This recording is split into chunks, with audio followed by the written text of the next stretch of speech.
This is the second part of our Community Labs innovation program, and this one is specifically focused on the community impacts of climate change and combating those effects of climate change. So this is happening at the backdrop of this is COP, which, as I said to all of you yesterday, and if I can repeat that again in a highly politically incorrect way, is cavorting oleaginous preening. But the great news here, I will tell you, is three remarkable things have come out of COP, which have never happened before. Number one, a climate finance fund, focusing increasingly on the global south. Remarkable stuff, never happened before. Number two, methane reduction, really specific targets towards the reduction and the elimination of methane, for example, flaring, which the companies, oil companies, the 50 largest oil companies have committed to ceasing entirely by 2040. And then the third very important piece is the coordination of ocean-based research specific to CDR. So this is carbon dioxide removal. So these are very specific things that have come out of COP. I know there's a considerable amount of cynicism around this, but we believe at Larta, as I said yesterday, that slow, deliberative process and work towards smaller targets actually does have the impact of allowing communities to take charge of their own problems associated with the effects of climate change in those communities. And that is what this program is about. So you heard from the Heal.LA cohort specific to innovations in the healthcare and life sciences area for communities, underserved communities. This one is specific to underserved communities for the effects of climate change, which is why it's called Entrepreneurs versus Climate Change. Oops. That's me, of course. And this is what I would love to be able to do, by the way, is to have that beautiful mural there on one of these walls here, right? So the next time you come up to this space and we have the Venture Fellows program, you will see it over there, staring you in the face, because this is the only program of its kind that's currently in existence here in Los Angeles, but I think also one of the most unique ones in the country as a whole. You can see we've got two cities, Los Angeles and Miami. Part of the reason for that is because of the research that we did with our good friends at the Wells Fargo Foundation, who actually have funded this program. Thank you, Chris. He's here. And we understood that the two cities on two extreme sides of the continent share some problems that are associated with climate change. The effects are somewhat different.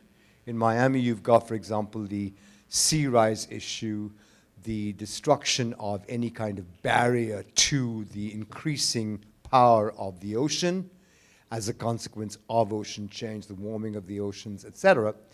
You've also got extreme heat, which is an issue that both cities share. You've got in Los Angeles wildfires, which have become an increasing part of our experience. Which has other effects, by the way, not just in terms of building, but also in terms of insurance, reinsurance, loss of habitat, etc. And you've got a tremendous problem, as you'll find out today from a few of our speakers, of these sort of urban dead zones, and in particular, food deserts, which is a huge issue. So the issues of food, climate, healthcare are all combined when it comes to community resilience and adaptation to the impacts of climate change. And you'll hear that from all the companies across the board. In Miami, as I said, there is this issue of disaster preparedness as well, and how we respond to it. Rising heat levels, urban heat islands. Heat is an issue that we are all going to be facing. If you come to our NOAA demo day tomorrow, we're going to go through a whole range of research that we've done on the impact of heat and what is occurring around the country and around the world. So stay tuned for that. I just wanted to thank our sponsors and partners.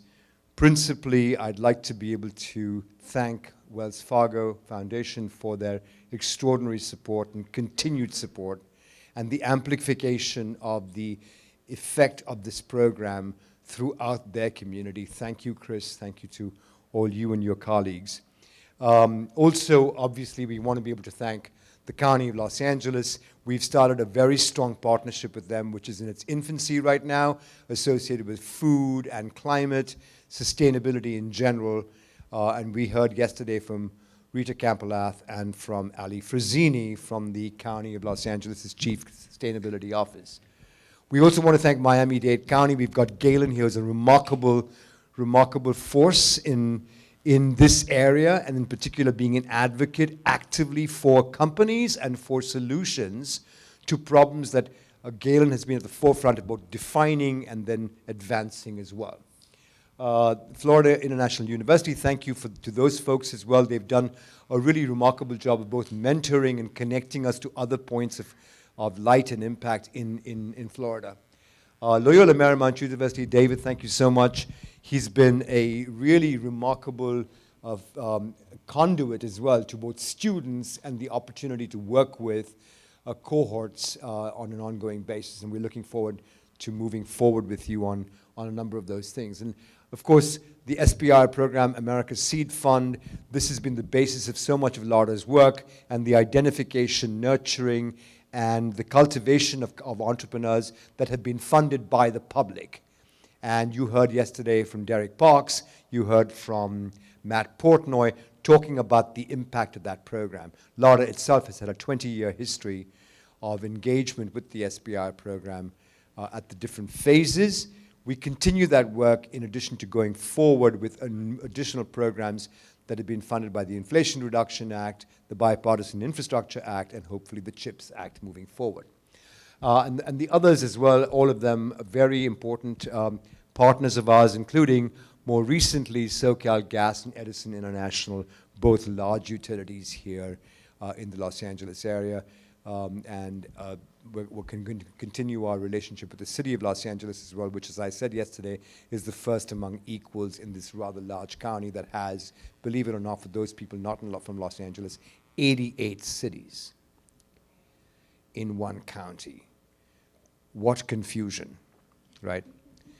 Or as one of my favorite American authors had in his haiku, Los Angeles has 88 cities. What loneliness. So anyway, with that, let me just introduce Christina Wilson, who, thank you, Christina, who's been one of the mainstays of our Venture Fellows program, and she'll take you through the rest of the program. Thank you. Yes. Hi, everyone. My voice is a little coming back, so excuse me. Soon I will intro the stars of the show, the entrepreneurs. But just as a little intro about our program, I'll show you the agenda. We're going to have first our Los Angeles companies, and then we'll go through the Miami ones after that. And just so you get a little glimpse of the day, we're going to have an amazing panel talking about urban climate resilience, which is the focus of the solutions that we're going to be featuring. And then we're going to dive in to Los Angeles, have a little wellness break, all the Miami companies, and a little closing remarks, and stick around. We're going to have a lovely reception and a little time for us all to talk together, sponsored by Hidden Sea, so stay for that. Just a little housekeeping for the entrepreneurs and for the audience. Speak into the microphone with the judges, and we're also going to have Q&A from the audience, so think of questions as we're going through. We'll have microphones passed around. There's some QR codes floating around, and we'll also put one here, but we're trying to collect feedback and ideas also from the audience, so there's a place for you to enter thoughts if you have ideas for next steps or partners or any feedback for the companies. You guys know, but the expo hall is across the hall, where we will continue engaging with the individual tables. And we're going to be strict on the timing, 5 minutes for the pitch, 5 minutes for the Q&A, as well as from our judging panel. And yes, I already covered that. I'll intro the companies soon, but for now, I'm going to hand it to Vaishali, who is head of programs and evaluation, and she keeps us all organized and on our toes. So I'll introduce Vaishali and bring the panel.